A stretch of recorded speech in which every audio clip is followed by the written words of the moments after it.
अब सुने माँ चंद्रघंटा की कथा। माँ दुर्गा जी की तीसरी शक्तिया का नाम चंद्रघंटा है। नवरात्रि उपासना में तीसरे दिन इन्हीं के विग्रह का पूजा आराधना किया जाता है। इनका यह स्वरूप परम शांतिदायक और कल्याणकारी है। इनके मस्तक में घंटे के आकार का अर्ध चंद्र है। इसी कारण से इन्हें चंद्रघंटा देवी कहा जाता है। इनके शरीर का रंग स्वर्ण के समान चमकीला है। इनके 10 हाथ है। इनके 10 हाथों में खंडक आदि शास्त्र और बाण आदि शास्त्र विभूति है। इनका वाहन सिंह है। मुद्रा युद्ध के लिए उदित रहने की होती है। इनके घंटे की सी भयानक चंड धावानी से अत्याचारी दानव दैत्य राक्षस सदाए परक मिपत रहते हैं। नवरात्रि की दुर्गा उपासना में तीसरे दिन की पूजा का अधिक महत्व है। इस दिन साधक का मन मणिपुर चक्र में प्रविष्ट होता है। माँ चंद्रघंटा की कृपा से उसे अलौकिक वस्तुओं के दर्शन होते हैं। दिव्या सुगंधियों का अनुभव होता है और विधि प्रकार की दिव्या धावानी सुनाई देती है।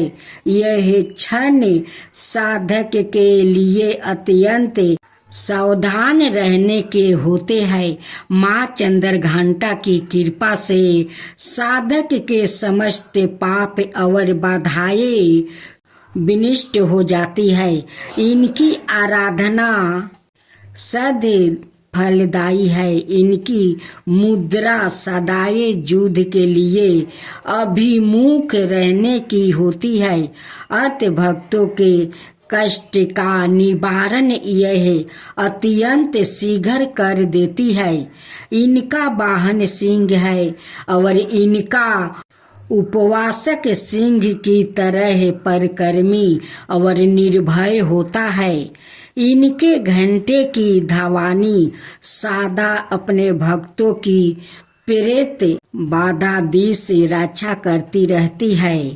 इनका ध्यान करते ही शरणागत की रक्षा के लिए इस घंटे की धावानी निनादित हो उठती है। कष्टों का दमन और विनाश करने में सदाए तत्पर रहने के बाद भी इनका स्वरूप दर्शक और आराधक के लिए अत्यंत सौम्यता एवं शांति से परिपूर्ण रहता है। इनकी आराधना से प्राप्त होने वाला एक बहुत बड़ा सर्द गुण यह भी है कि साधक में वीरता निर्भरता के साथ ही सौम्यता एवं विनम्रता का भी विकास होता है। उनके मुख नेत्र और संपूर्ण काया में कांति गुण की बुद्धि होती है। स्वर में दिव्या अलौकिक मधुकार्या समावेश हो जाता है। माँ चंद्रघंटा का भक्त और उपासक जहाँ भी जाते हैं, लोग उन्हें देखकर शांति और सुख का अनुभव करते हैं। ऐसे साधक के शरीर से दिव्या प्रकाश युक्त परमाणुओं का अदृश्य विकारण होता रहता है। यह दिव्या क्रिया साधारण चक्षुओं से दिखलाई नहीं देती है, किंतु साधक और उसके संपर्क में आने वाले लोग इस बात का अनुभव भली भांति करते रहते हैं। हमें चाहिए कि अपने मन वचन कर्म एवं काया को विहित विधि विधान के अनुसार तुरंत पूरी शुद्ध एवं पवित्र करके माँ चंद्रघंटा के शरणागत होकर उनकी उपासना आराधना में तत्पर हो। उनकी उपासना से हम समस्त सांसारिक कष्टों से विमुक्त होकर सहज ही परम पद के अधिकारी बन सकते हैं। हमें निरंतर उनके पवित्र विग्रहों को ध्यान में रखते हुए साधक की और अग्रसर होने का प्रयत्न करना चाहिए। उनका ध्यान हमारे इलोक और परलोक दोनों के लिए परम कल्याणकारी और सर्द गति को देने वाला है। पार्वती की भजन होता है। आज आप सुने खूब सुंदर शिव पार्वती की भजन। शिव जी के माथा पर ससरत सांप होगी, कोई नहीं जाला उनकर लगवा हो। शिव जोगी बन के आई नियंगना हो। शिव जोगी बन के आई नियंगना हो। अंग में लागवले मारन भभूति भस्मा, पहले बारन मेरी गाके छलवा हो। शिव जोगी बन के आई नियंगना हो। शिव जोगी बन के आई नियंगना हो। अंग में लगवले बारन भभूति भस्मा, पहले बारन मेरी गाके छलवा हो। शिव जोगी बन के आई नियंगना हो। शिव के त्रिशूलवा पर ससरत सांप होगी, कोई नहीं जाला उनकर लगवा हो। शिव जोगी बन के आई नियंगना हो। एकता में जाली दुर्गा रूप से उनकर लगवा हो। शिव जोगी बन के आई नियंगना हो। एकता में जाली गौरा रूप से उनकर लगवा हो। शिव जोगी बन के आई लायंगना हो। शिव जोगी बन के आई लायंगना हो। शिव जी के माथा पर ससरत सांप होगी, कोई नहीं जाला उनकर लगवा हो।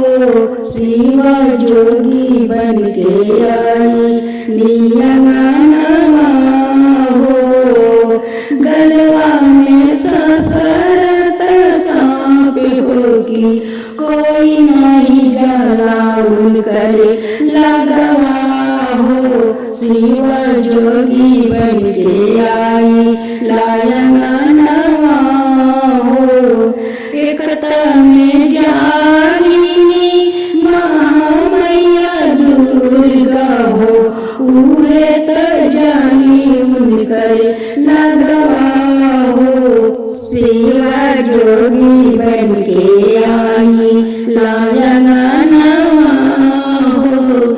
एकता में जालिनी काली रूप सी, उहे त जाली उनकर लगवा हो। शिव जोगी बन के आई लाया गानवा हो शिव जोगी बन के आई लाया गानवा हो हाथवा में ले ले बानी त्रिशूल डमरुआ हाथवा में ले ले बानी त्रिशूल डमरुआ माथवा पर बहस गंगा धारवा हो शिव जोगी बन के आई लाया गानवा हो शिव जोगी बन के आई लाया गानवा हो एकता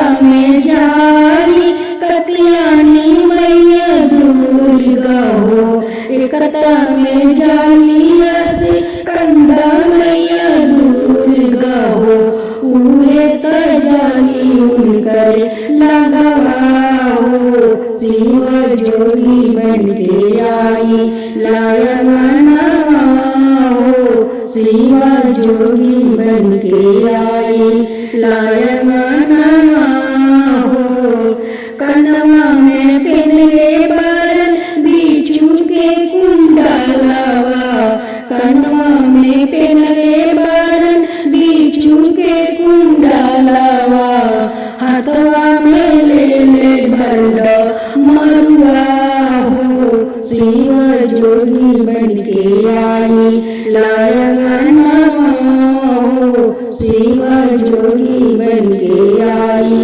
लाया गानवा हो एकता में जाली वैष्णो देवी एकता में जाली दुर्गा देवी उनकर लगवा हो शिव जोगी बन के आई लाया गानवा हो शिव जोगी बन के आई लाया गानवा हो काका में झूलवले बारन भगवा के झोलिया बगल में बासा भैलवा हो शिव जोगी बन के आई लाया गानवा हो काका में झूलवले बानी भगवा के झोलिया बगल में बासा भैलवा हो शिव जोगी बन के आई निया गानवा हो शिवजी के गलावा में ससरत सांप होगी कोई नहीं जाला उनकर लगवा हो शिव जोगी बन के आई लाया गानवा हो एकता में जाली महागौरी मैया हो एकता में जाली चंद्रघंटा मैया हो उहे त जाली उनकर लगवा हो शिव जोगी बन के आई लाया गानवा हो शिव जोगी बन के आई लाया गानवा हो शिवजी के माथावा पर ससरत सांप होगी कोई नहीं जाला उनकर लगवा हो शिव जोगी बन के आई लाया गानवा हो एकता में जाली नवो मैया दुर्गा हो एकता में जाली नवो मैया दुर्गा हो उहे त जाली उनकर लगवा हो शिव जोगी बन के आई लाया गानवा हो शिव जोगी बन के आई लाया गानवा हो शिव जोगी बन के आई लाया गानवा हो शिव जोगी बन के आई लाया